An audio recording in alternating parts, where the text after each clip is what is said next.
Ողջույն սիրելի հայրենակիցներ, ես խոսել եի Երևան քաղաքի խնդիրների մասին, Հայաստանի գերկենտրոնացվածության մասին, թե ինչպես է Հայաստանը դարձել ուղղակի զուտ մեկ քաղաքում կենտրոնացած մի պետություն եւ կյանքը ըստ էության, չգիտեմ, ինչ վիճակում է գտնվում մարզերում,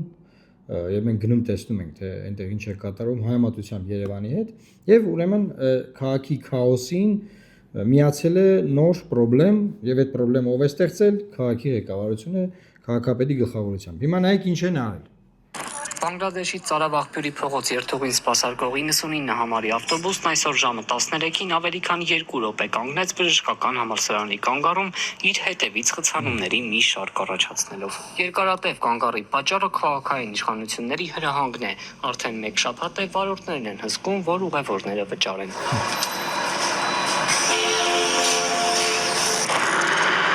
Ավտոբուսը կանգնում է բարձրանալ պատրաստվող ավելի քան 1 տասնյակ քաղաքացիները հավաքված են դիմացի դռան մոտ։ Այժմ վարորդները սկզբում միայն առջևի դուռն են բացում։ Քիչ անց վարորդը բացում են նաև երկրորդը։ Ավտոբուսում սակայն գրեթե տեղ չկա։ Երիտասարդներից մեկը որոշում է սեղմված չգնալ ու դուրս է գալիս հերթից։ Վարորդը վերցնում է բարձրախոսն ու հավանաբար երկրորդ դռնից բարձրացողներին հորդորում վճարել։ Մեկ ուրիշ երիտասարդ մեկ քայլ է անում ու հասկանում, էլ տեղ չկա ու հետ է գալիս։ Անցել է արդեն ավելի քան 1 րոպե։ Ավտոբուսը դեռ կանգնած է։ Վարորդն այս անգամ ոտքի է կանգնում ու առանց բարձրախոսի դիմում քաղաքացիներին։ Երիտասարդ կինը դարձյալ փորձում է բարձրանալ։ Այս անգամ ստացվում է։ Մեկ ուրիշ երիտասարդ է վազելով հասնում։ Տեղ գտնել, սակայն չի ստացվում։ Դուռը չի փակվում, աղջկա պայուսակը մնում է դրսում։ Որոշում է իջնել։ Վարորդը եւս մեկ անգամ է դիմում ուղևորներին, ապա նոր միայն որոշում շարժվել։ Ավելի քան 2 րոպե մեկ կանգառից շարժվելու համար։ Եվ սա հազվադեպ պատահող երևույթ չէ։ Նույն կանգառում ընդամենը 1 ժամում իրավիճակը կրկնվում է մի քանի անգամ, երթևեկության առաջին գիծը ծանրաբեռնելով։ Օրվա սկզբին ու ավարտին շարժն էլ ավելի է դժվարանում։ Ավտոբուսների երթևեկությունը խցանումներն էլ։ Հիմա նայեք սիրելի հայրենակիցներ, ինչի մասին է այս ռեպորտաժը։ Այս ռեպորտաժը այն մասին է, որ տարական բան տրանսպորտը չեն կարողանում կարգավորել քաղաքում, Երևան քաղաքում, մայրաքաղաքում, չեն կարողանում տրանսպորտի բարձրացված վարձավճարը հավաքել մարդկանցից եւ հսկիչների ինստիտուտը, որ դրեցին, այդ ինստիտուտը փլուզվեց, չկարողացան պահպանել։ Եվ հիմա ասում են վարորդը պետք է հսկի, թե մարդը վճարեց, թե չվճարեց։ Եվ ավտոբուսը կանգնում է, սկսում է վեճեր մարդկանց հետ, այդ վեճերը, չգիտեմ, ամեն անգամ ինչ որ ձևի ավարտվում է, եւ վարորդը չի քշում, գորգռում են իրար վրա, բացախոսով է խոսում, փողը տվեք, նրանք չգիտեմ ինչ բան, դրան գումարած այս, այսինքն այդ ծառայության դիմաց, այդ գինը բարձրացած ծառայության դիմաց, մարդիկ կանգնած հրմշտոցով քաղաքակիրթ ոչ մի բան չկա, ասում են տուրիզմ, Եվրոպա, նայեք։ Ավելի չէր բարդացնի, եթե չլիներ Երևանի քաղաքապետ Տիգրան Ավինյանի բառի սպուն իմաստով աղմկահարույց հրահանգը։ Եթե վարորդները չպահանջեն վճարել, նրանցից պահումներ կանեն։ Տիգրան Ավինյանն այսօր ավելի կոշտացրեց հռետորաբանությունը։ Վարորդը պետք է կանգնեցնի ավտոբուսը, եթե քաղաքացիները չվճարեն։ Եվ պահանջի, որ կամ վճարին, կամ ավտոբուսից իջնեն։ Եվ մնացյալ քաղաքացիներին խնդրում եմ աջակցել վարորդին այս գործը, որովհետև հերիք եղավ, բոլ եղավ։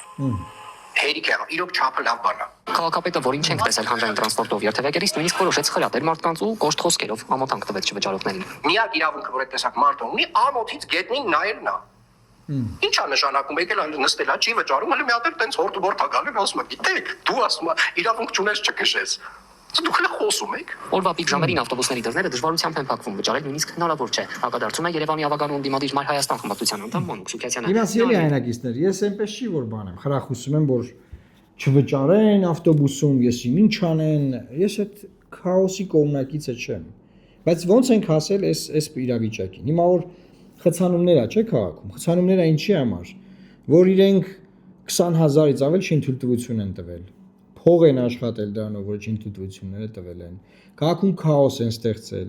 կոյուղու ճգնաժամ են առաջացրել, ջրի ճգնաժամ են առաջացրել քաղաքում, էլեկտրաէներգիայի սպասարկման ճգնաժամ են առաջացրել, օդը աղտոտել են, օդի աղտոտվածության ցուցանիշները, չգիտեմ, ուրա հասել, ասենք, խախտումներով, եւ դրան գումարվել է իրենց պահանջը,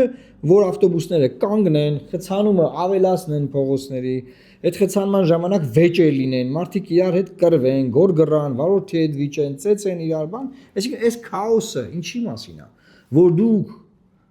քաղաքի կառավարումը գցել եք ձեր ոտքին, որ երբ որ 75,000 ձայնով 1 միլիոնանոց քաղաքում դարձել եք քաղաքի կառավարիչներ, դուք ուղղակի կործանել եք այդ քաղաքի կառավարումը։ Այստեղ կառավարում գոյություն չունի այս քաղաքում կառավարում։ Այստեղ ոչ մի բան չի ղեկավարվում։ Ամեն ինչ թողնված է բարձի թողից, այնց ոնց կլի, ոնց կստացվի։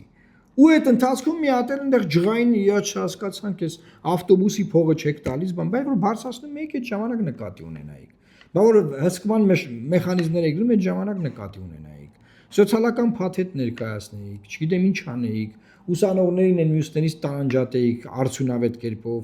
Այլ ինչ արել եք, ձախողել եք։ Ինչ արել եք, ձախողել եք։ Տեսեք, ես քաղաքային խնդիրների թեմաներով հազվագյուտ եմ խոսել երբևէ։ Չէ, մենք որ Վանաձորի падգամավոր էի, Վանաձորի քաղաքի հարցերով եմ խոսել, ինչ որ դեպքերում Երևանի, հետո մեր ավականիներն են խոսել, որը հիմա ավականիում մարդ չունենք, բայց իմ ասածը ի՞նչն է։ Դուք տապալել եք կառավարումը Հայաստանի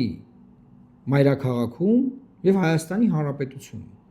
Համաչափ տարածքային զարգացումը տապալել եք, ամբողջ քաղաքը փոսերի մեջ թաղված է, փոսեր են, մեքենաները ջարդուփշուր են լինում,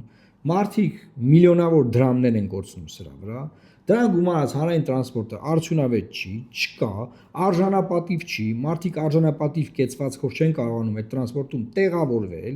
մի բան էլ վեճեր եք դուք սերմանում վճարողի չվճարողի վարորդի միջև, դրան գումարած ասում եք ավտոբուսը կանգնեցրեք եւ հասկանում եք այս խնդիրների կծիկը ով է լուծելու։ Ես ձեզ սիրելի հայրենակիցներ վստահեցնում եմ, որ այս խնդիրներն իրանք չեն կարող լուծել։ Իրենք խնդիրները միայն առաջացնում են։ Հետո խնդիրների վերաբերյալ ասում են մենք մեղավոր չենք։ Խցանումներ կան, որովհետև մեքենան դեղինի տակ անցնում է, մնում է խաչմերուկում։ Սա է խնդիրը։ Մարդիկ են մեղավոր, որ դեղինի տակ անցան։ Ոչ թե իրենք որ լուսացույցները չեն կարողանում նորմալ կարգավորել, արհեստական բանականության չկա ներդրված, ասենք պարեկներին 600-700,000 դրամ աշխատած ինչքան են փող տալիս։ Տալիս են, որ փողոցում կանեն սուլեն, փոխանակ հանցավորության դեմ պայքարեն։ Փողոցներում մարդիկ իրար գնդակահարում են։ Գողությունները լցված երկրով մեկ։ Այդ ասենք, չգիտեմ, որ թեմայից սկսեմ, ոնց որ կողմից մոտենում եմ, ասենք, խնդրեմա։ Եվ ուզում եմ ես Երևանի ընտրողների հետ խոսեմ։ Խոշոր քաղաքների ընտրողների հետ խոսեմ։ Վանաձորի, Գյումրի, Կապանի, բոլոր քաղաքների ժողովուրդ քաղաքային բնակչություն։ Դուք եք, որ առաջին հերթին պասիվ եք ընտրություններում։ Ձեզանից է կախված այս երկրում ընտրական process-ի վերջնարդյունքը։ Ձեզանից է կախված թե ինչ իշխանությունը ձևավորվում։ Նա օրինակ եմ բերում, օդից չեմ ասում, նայեք 1 միլիոնանոց քաղաք է Երևանը։ 75,000 ձայնով Ավինյանը նստած քաղաքապետ է աշխատում։ Վարորդներին սենց արեք, նրանք նենց արեք, ոչ մի բան չի կարողանում կառավարել։ Նայեք, ում եք մեր գլուխը պահ տվել։ Ժողովուրդ ասում է, ում եք մեր գլուխը պահ տվել։ Ով է մեզ բան։ Կառավարում, ղեկավարում, ասենք, հսկում որ մենք մաքրոց չնչենք այստեղ, ծառեր լինեն, մայթեր լինեն, ես շատ գիտեմ, ասենք, բանը, ասֆալտ լինի, կառավարումը գցել եք ոտքներիդ։ Եվ այս խոսակցությունը Ավինյանի հետ չի, քաղաքապետը, սա ավարտված բան է, համակարգ է։ Այս մարդիկ վերջացած են, չկան իրանց հետ ոչ մի բան չկա։ Այս խոսակցությունը ժողովրդի հետ է, ժողովուրդ, սիրելի հայրենակիցներ, այս ամեն ինչը կանգնեցնել է պետք։ Դուք պետք է ունենաք նորմալ մարդիկ ձեր շահերը ներկայացնող։ Եվ ես ես խոսում եմ, որ ձեզ ասեմ, որ դուք այդ հնարավորությունը ստացել եք արդեն հունիսի 7-ի ընտրություններում քվեարկելու տեսքով։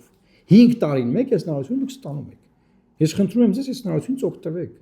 Այս ապականություն, այս քաոսը իրանք չեն կարող վերացնել։ Չունեն ունակություններ, չեն կարող։ Կարող մենակ խնդրեմ առաջացնել։ Մարդկանց միջև կռիվ հրարել, բախվեն իրար, վարորդը եւ ուղևորը, չգիտեմ այնտեղ։ Տեսուչը եւ ուղևորը, բոլորը թող իրար ուտեն։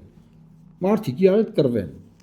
Ոնց էր Փաշինյանն ասում, գնացեք եկեղեցի ու թույլ մի տվեք, որ կաթողիկոսի անունը տան, որ մարդիկ գնան փորձեն, չնայած ոչ մեկ չփորձեց Հայաստանում, էլի։